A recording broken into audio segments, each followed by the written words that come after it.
اب آیا سخی. ہم تھوڑا سا کوئی نیک عمل کر لیں نا تو فوٹو کھنچوائیں گے نا. بچیوں کو جہیز دیتے ہوئے جناب پپو صاحب کھڑے ہوئے ہیں, فوٹویں کھنچوائیں گے. مسجد میں اگر آپ نے یہاں چندہ دیا تو بھئی میرے ابا کے نام کی ایک پلیٹ لگا دینا.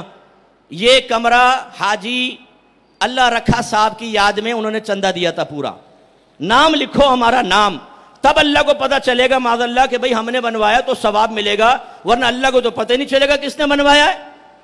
او بھائی اللہ تو جانتا ہے, کیوں لکھوایا آپ نے؟ اس لیے تاکہ لوگ جان جائیں کہ حضرت والا نے یہ کارنامہ کیا ہے.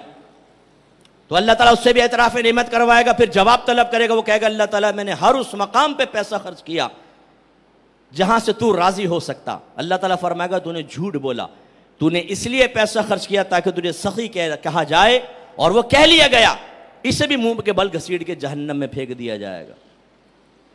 تو خصوصاً میری بہنیں جو میں نے عمومی طور پہ باتیں لحاظ سے کمزور دیکھی ہیں کہ ذرا کسی کے ساتھ اچھا کر لیا 10 جگہ گائیں گی, ہاں بھائی وہ فلاں کی بچی کی شادی ہوئی تھی تو میں نے بیٹے سے کہا بیٹا ان کو ذرا 1 لاکھ روپے دے دینا, بچی کا انہوں نے کہا ہے بیچارے ان کے, وہ ہم نے اتنے عمرے کر لیے ہیں, اتنے حج کر لیے ہیں, ہم نے اتنے لوگوں کی مدد کی ہے.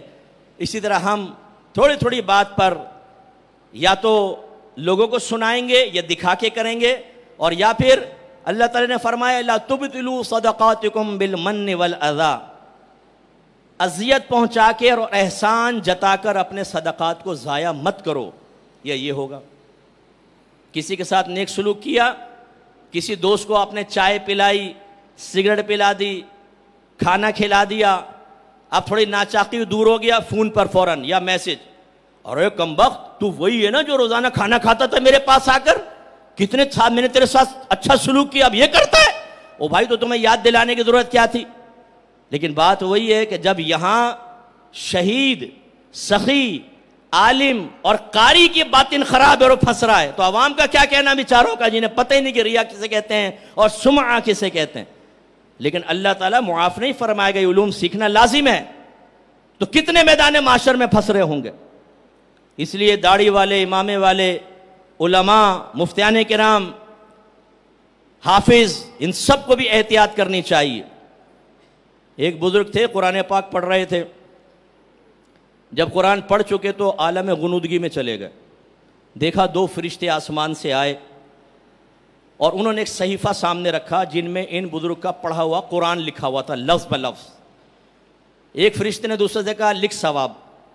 وہ ہر کلمے کے نیچے 10-10 نیکیاں لکھتا جا رہا تھا. ایک لفظ کے پاس پہنچے تو اس کو چھوڑ دیا, آگے بڑھ گئے اور پورا کر دیا.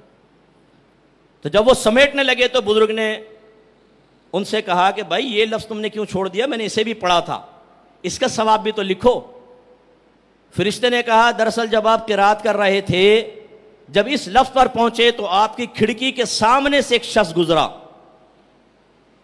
اور آپ نے اسے سنانے کے لیے لفظ تھوڑا سا اونچا پڑھ دیا تھا, تو چونکہ یہ اللہ کے لیے نہیں تھا, اس کا ثواب آپ کو نہیں ملے گا. ٹیچر پڑھا رہا ہو اور مقصود ہو متاثر کرنا پبلک کو, اپنے شاگردوں کو, تاکہ وہ کہیں کہ واہ جی کیا پڑھائی ہے. آپ کتاب لکھیں اس نیت کے ساتھ کہ لوگ کہیں واہ کیا تحریر ہے.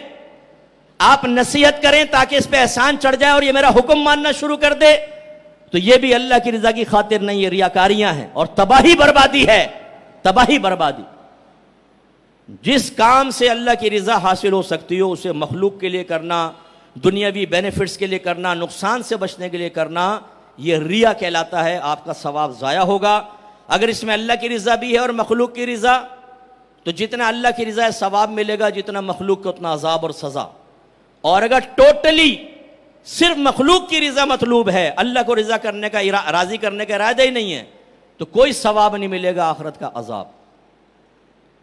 اگر صرف ثواب ضائع ہوتا نا, یہ بھی قہر خداوندی ہے کہ میدان معاشر میں پہنچے اور کہا جائے ساری نیکیاں تمہیں اس کا ثواب نہیں ملے گا کیونکہ تم نے ریاکاری کی تھی, تم نے اذیت پہنچائی تھی, احسان جتایا تھا, تم نے سنایا تھا کہ ہم نے یہ کارنامے کیے ہیں, گیا ثواب. اس میں بھی بڑی حسرت ہوتی. لیکن یہاں تو ثواب ضائع اور عذاب, جہنم میں پھینکا جائے گا. ایک روایت میں سرکار نے فرمایا یہ وہ اشخاص ہوں گے جن کو سب سے پہلے جہنم میں پھینک کر جہنم کی آگ کو بھڑکایا جائے گا.